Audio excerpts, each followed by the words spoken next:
Au siècle des Lumières, la plupart des valeurs traditionnelles sont remises en question par les philosophes.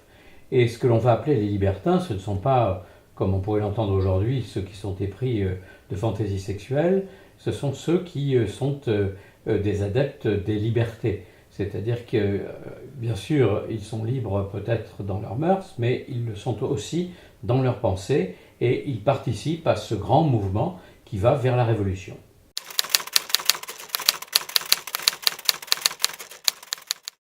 On apprend de cette enquête qui est faite sur 7 aristocrates que l'on est rarement contemporain de son histoire.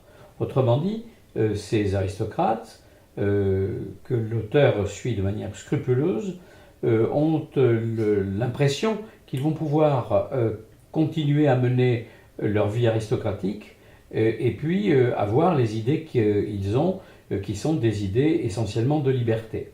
Or, évidemment, c'est relativement incompatible, puisque ça va aboutir à la révolution, et que cette révolution ne va pas permettre la poursuite de cette vie aristocratique.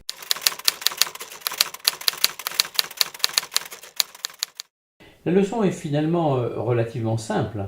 Les contemporains n'ont pas toujours saisi quelle était la portée à la fois de leurs pratiques et de leurs idées.